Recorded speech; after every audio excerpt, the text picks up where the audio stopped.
Olá, oitavo ano. E aí, como vocês estão? Espero que estejam todos bem.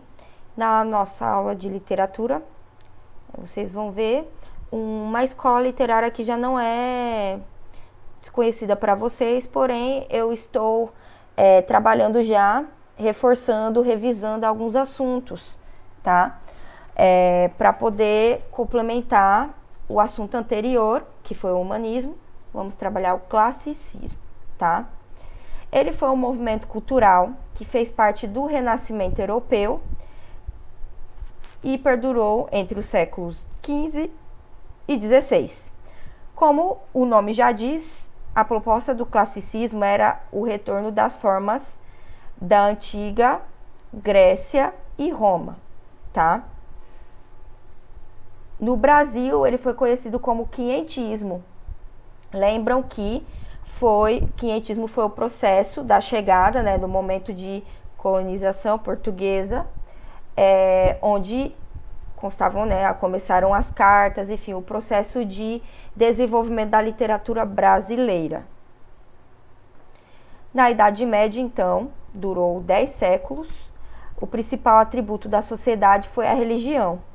Então, esse momento esteve marcado pelo teocentrismo, lá, da Igreja Católica, enfim. E aí, com o humanismo, que foi esse processo, lembra que eu falei que é o processo de transição entre a literatura medieval para a literatura clássica, eles começaram, né, a questionar as questões e o cientificismo, ou seja, os estudos das ciências, começaram a ficar em alta. Nesse momento começaram o processo das grandes navegações, a reforma protestante de Martinho Lutero, lembram? Que ele foi o padre que ele começou a ir de contra a Igreja Católica, enfim, aí foi o processo do que hoje é conhecido como, né, os evangélicos vieram dos protestantes, tá? A invenção da imprensa, o fim do feudalismo, tá? E começou a iniciar as ideias do capitalismo, que é o que vivenciamos até hoje. Então, as características, tá? Antropocentrismo, o homem acima de tudo, né? Ele era o centro do universo. O universalismo, o homem como ser racional, ser que pensa. As ideias mais pagãs, enfim, as ideias voltadas para outras religiões. A objetividade começou a surgir também. O rigor, a estética dos textos eram mais formais, então a utilização de sonetos.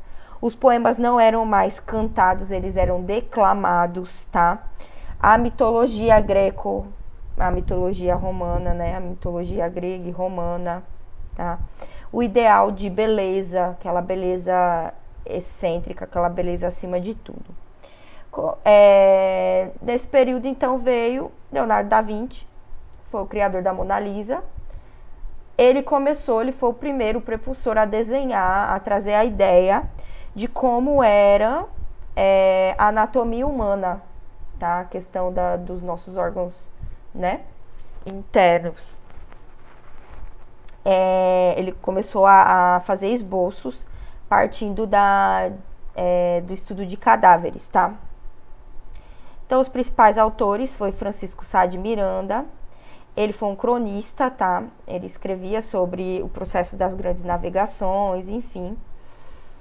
E poemas também. Então, esse é um poema dele. Comigo me desavie, sou posto em todo perigo, não posso viver comigo, nem posso fugir de mim.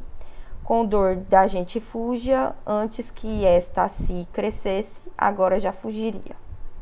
De mim, se de mim pudesse, que meu espero que fim do vão trabalho que sigo, pois que trago a mim comigo, tamanho inimigo de mim. Então, Camões, Luís Vaz de Camões, ele foi o mais importante poeta da língua portuguesa, e isso é no contexto universal. Ele, né, sua produção literária é múltipla, contempla tanto as formas eruditas, forma mais rebuscada, quanto as populares também, de trovas, tá? Inspiradas nas velhas cantigas. A obra de Camões pode ser dividida em dois eixos, a lírica e a épica. Lembra que a poesia lírica é mais sentimental e a épica, a famosa obra Os Lusíadas, é a estrutura de um poema, porém contando o processo, né, das grandes navegações de uma forma bem aventureira, né? Então esse é um poema mais famoso dele, Amor é o fogo que arde sem se ver, é um soneto, né? Então, amor é o fogo que arde sem se ver, é ferida que dói e não se sente, é um contentamento descontente, é dor que desatina sem doer. É um não querer mais que bem querer, é um andar solitário entre a gente, é nunca contentar-se de contente, é cuidar que se ganha em se perder. É querer estar preso por vontade, é servir a quem vence o vencedor. É ter com quem nos mata a lealdade, mas como causar pode seu favor. Nos corações humanos a amizade, se tão contrário a si é o mesmo amor. Então fala desse conflito, né, que o amor ele é algo intenso, que ele é algo que pode doer, tá? Então é isso, pessoal. Hoje só teremos aula. Dúvidas no meu Instagram, professoriana. Beijos. Até a próxima aula.